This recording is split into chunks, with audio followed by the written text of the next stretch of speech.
Good morning. Happy Friday to you here. Coming to you live from Lexington, South Carolina, Lake Murray, where it's overcast and gloomy this morning. So we will do our donuts with sprinkles from the recliner. And got CNBC on and watching the stocks this morning. But let's get up and get moving, kiddos. It's Friday. It's Friday. We're slowly counting down. 2 weeks from yesterday, we will have actual football when the Carolina Panthers and the Arizona Cardinals take on each other in the Hall of Fame game. So time is running short before football season. So whatever those honeydews are that you got to get them done now. Don't wait around. Get them done because football season will be here before you Before you know it, I believe it's 42 days from today. 42 days from today is right. We will be getting ready to set up our tailgates. It'll be Friday. It won't be Saturday. But 42 days from today, you'll be running around trying to make sure you got your last minute preparations, that you got all your chairs and everything that you need. I know for us, we gotta start planning, coordinating a meal for the early game. Get our chef out there, Chris Dorfler, and figure out what we're going to do for breakfast. If it's just going to be simple biscuits, or we're going all out on the Blackstone and mimosas for the first game of the year early in the morning. So it's not as far away as you think it is. And speaking of which, a lot of discussion on your donuts with sprinkles this morning. SEC Media Day.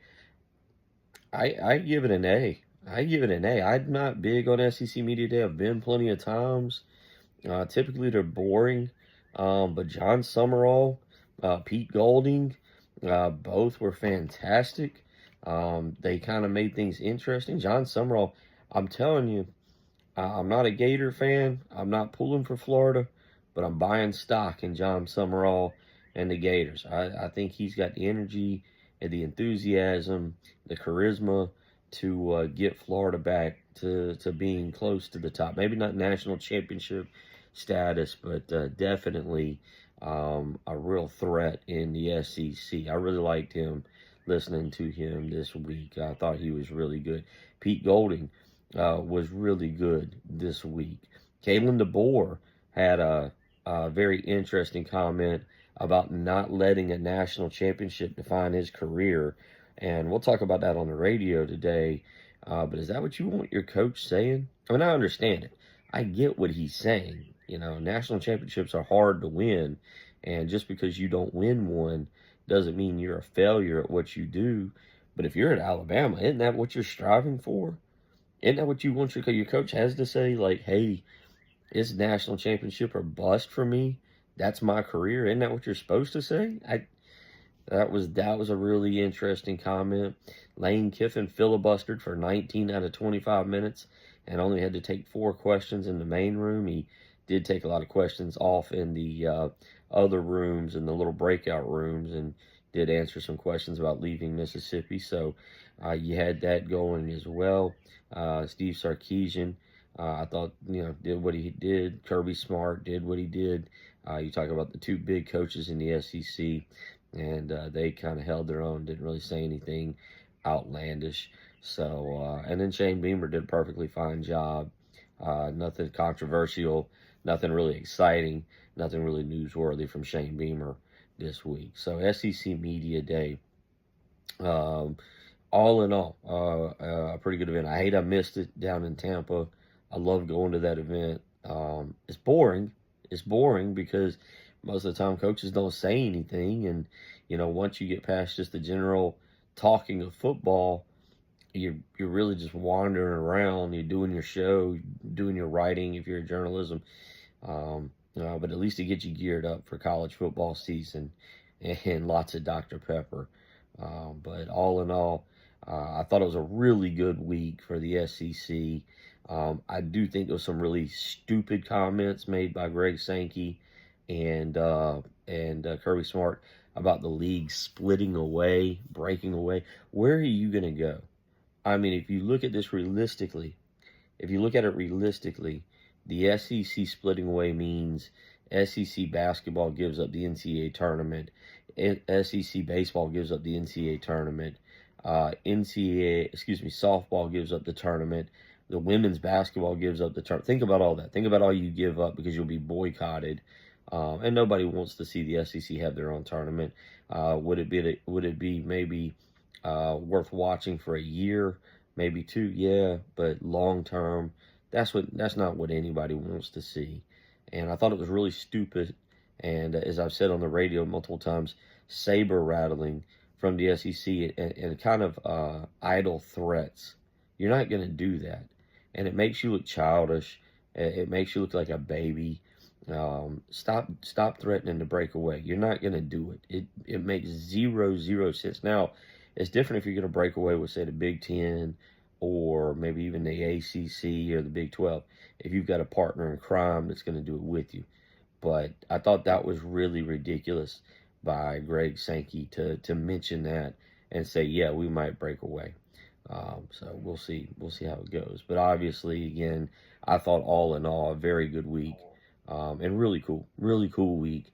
Next year it's in Nashville, and I'm going to be healthy. I'm going to be healthy, and I'm going to be in Nashville. I haven't been in Nashville in a long time, and Nashville is one of my favorite cities. I don't care if you got to take a loan out just to buy a beer. I'm going to Nashville next year for SEC Media Day to enjoy football and to enjoy some honky tonk and have a good time. So that was SEC Media Day. Now we kind of wait a week. I have not gotten an email, and normally I get an email too on Shane Beamer's Birdies with Beamer golf tournament, and maybe I'm off. I thought fall camp might start really a week from today. Today's the 24th, and normally fall camp starts going right into August, around the 1st, 2nd, 3rd, or 4th, which would mean Shane Beamer's golf tournament would be next week, where we get to interview all the assistants and speak with Shane, hear Shane locally himself, but have not seen that email. So we wait patiently for that, and then the start of preseason practice without pads and so forth and so on. So we'll keep you updated on that. Gamecock baseball, God, another big week, and they land this young man, this shortstop, a top 65 player, Ethan Bass. I don't know what to expect of South Carolina baseball, but they're going to have some players. Pitchers might be a bit of an issue. They're going to have to, Kevin Snow and Matt Williams are going to have to figure out how to earn their money on that one. But I tell you what, you talk about guys in the field, when you talk about the Costello brothers, when you talk about J.D. Stein, when you talk about Connor Schaus, you talk about some of the guys coming back, Patrick Evans. I don't know where Ethan Evans fits in. You got the catcher coming out of California. My goodness, South Carolina all of a sudden, the lineup is looking pretty scary and pretty strong. And we got to wait till February 19th. But my goodness, South Carolina should be back in contention with ease for to make a regional and maybe even host a regional next year. It might be time to up our expectations a little bit and say that South Carolina kind of should expect a regional. So some good things happening there. No football recruiting news. This is a dead period. And again, we're just kind of waiting for the countdown of the start of the season there. So, that's where things stand with the Gamecocks nationally. Nice quiet week on the college football front as SEC Media Day took place. But you expect things starting to ramp up here in the coming days as, again, we get ready for fall camps. Did have, again, the Cardinals and the Panthers in the NFL report to training camp, so football at least is taking place. So there's a little donuts with sprinkles. Let's get to the Daily Devotional. It's been a very, very, very, very, very good week. I potentially have some great news coming down the pipe. I don't want to share it just yet.